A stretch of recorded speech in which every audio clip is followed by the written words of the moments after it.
ashabihi wa mawalah amma ba'du. Jemaah salat maghrib Masjid Nurul Ikhlas, hamba-hamba Allah yang mulia, melanjutkan kultum tentang tema dan pembahasan tentang taubat, bahwa yang namanya taubat itu oleh sebagian ulama dijelaskan mempunyai permulaan dan akhir, ada start dan ada finish, laha bidayah wa nihayah, mempunyai start dan puncak. Nah, startnya diantaranya kemarin sudah kita kaji bersama, fabidayatuha at-taubatu minal kabair.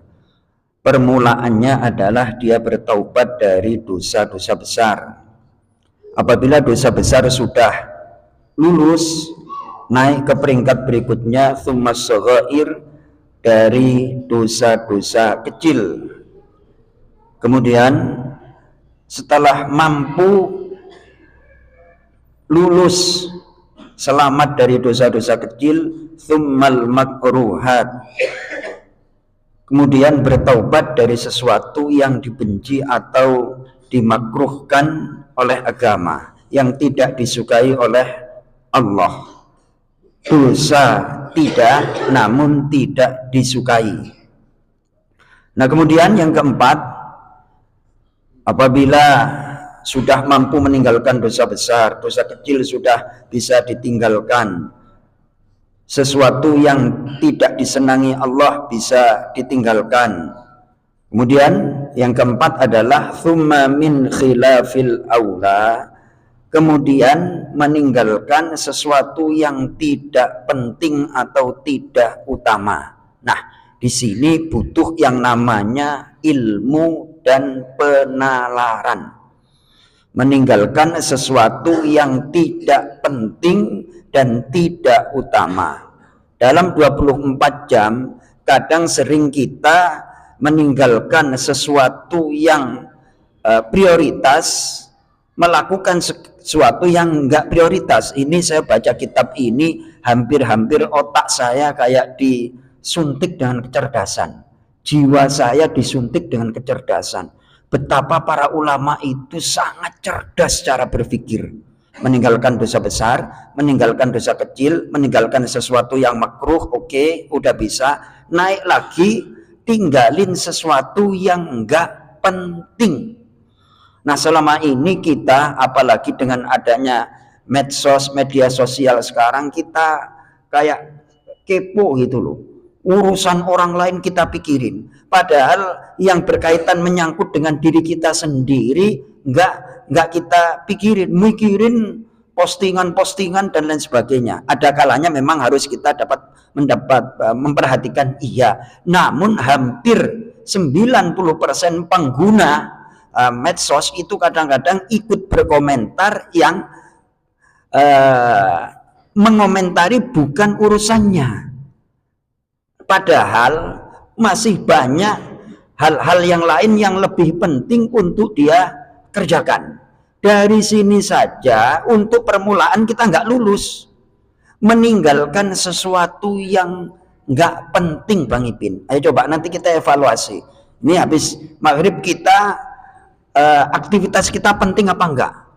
Kemudian setelah penting, adakah yang lebih penting? Kalau itu harus kita ukur dengan barometer agama. Barometer harus mempunyai perangkat ilmu. Kalau enggak, kita itu akan disetir oleh yang namanya hawa nafsu. Enak kayak gini, enak kayak gini, enak kayak gini. Jadi aktivitas kita tidak disetir dengan ilmu. Ulama zaman dulu enggak panjang usianya. Rasulullah 63 tahun. Imam Bukhari 63 tahun. Imam Muslim itu kalau tidak salah usianya 58 atau 57. Imam Syafi'i 45 tahun. Imam Syafi'i itu usianya cuma 45 tahun. Akan tetapi panjang umurnya, yakni kualitasnya sampai sekarang bisa dirasakan petunjuk-petunjuknya. Imam Nawawi yang ngarang kitab Riyadhus Shalihin, Imam Syafi'i, Imam Syafi'i itu 54 tahun. Imam Nawawi yang nulis kitab Riyadhus Shalihin 45 tahun umurnya. tapi karyanya digunakan seantero penjuru dunia. Tidak ada dunia yang tidak menggunakan dan mengkaji kitab Riyadhus Shalihin. Semuanya dikaji betapa mereka itu efektif hidupnya. Lah kita itu efektif ngelanturnya kadang-kadang itu ya. Bang Andre, kalau para ulama zaman dulu efektif hidupnya, kalau kita sering efektif ngelanturnya. Haram tidak, akan tetapi ngelantur Mas Tri. Apa?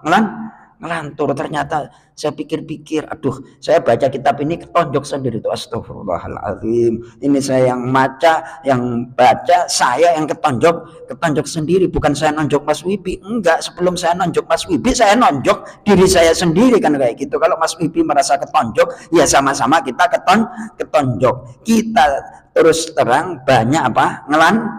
Ngelanturnya, padahal ngelantur itu tidak penting. Udah merasa sholat berjamaah di Masjid Nurul Ikhlas, udah sholat sunnah, udah merasa pahalanya itu penuh, kan kayak gitu. Seolah-olah setelah ini bebas, gua mau apa terserah, udah merasa puas dengan itu. Ternyata dibimbing oleh para ulama, hal tersebut itu merugikan, enggak dosa. Ya mungkin secara kasat mata enggak, tapi merugikan sesuai dengan surah wal asri innal insana lafi khusrin illal ladzina amanu wa amilus sholihat. Kadang kita enggak mengerjakan sesuatu yang baik namun ngelantur. Mudah-mudahan dari taubat yang keempat ini dulu, besok yang kelima kita bahas apa lagi. Mudah-mudahan kita semakin baik taubatnya kepada Allah Subhanahu wa taala. Assalamualaikum warahmatullahi wabarakatuh.